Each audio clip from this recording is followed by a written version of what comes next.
सोलापूर जिल्ह्यासह संपूर्ण महाराष्ट्रामध्ये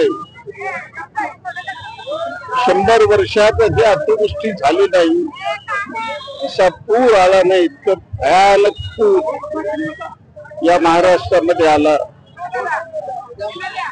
सगळ्यांची शेती वाहून गेली, घर वाहून गेले, गुरुढोर वाहून गेले, 150 माणसं याच्यामध्ये मेले, भयानक अशी अवस्था झाली। सरकारने म्हटलं आम्ही शेतकऱ्याला मरू देणार नाही, त्याला जगवण्याकरता आम्ही प्रयत्न करू। 7 तारखेला कॅबिनेटची बैठक झाली आणि त्यांनी कॅबिनेट मध्ये सांगितलं 31,628 कोटी रुपये आम्ही पॅकेज देतात आणि त्या पॅकेज मध्ये खरं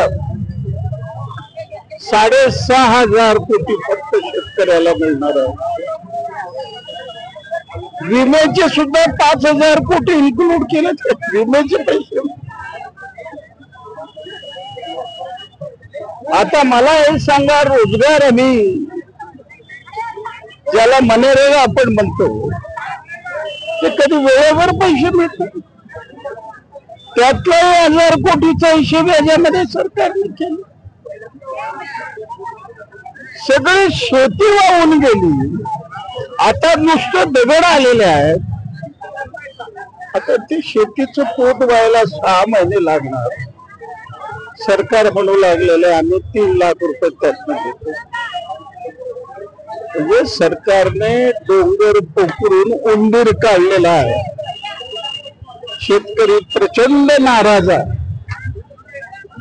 आपल्या राज्यावर 9 लाख कोटीचं कर्ज आहे। शक्तीपीठ महामार्गा करता 85,000 कोटी खर्च करतात।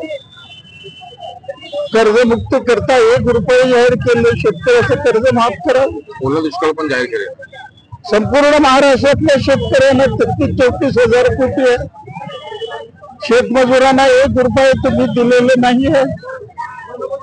तर या सर्व मागण्या करता किसान सभा सीटू आणि शेतमजूर युनियन महाराष्ट्रामध्ये आज कलेक्टर कचेरीवर आंदोलन करत आहे। भविष्य काळामध्ये सगळ्यांना बरोबर घेऊन आम्ही उग्र आंदोलन करू असा इशारा देणार। आनंदाचा शिधा पण मिळत नाही, आनंदाचा शिधा यावेळेस। आता आनंदाचा शिधा सुद्धा त्यांनी बुडवला, आता सगळेच बुडवणार आहे। फक्त अदानी अंबानीला जगवण्याकरता हे सगळं काम चालू आहे।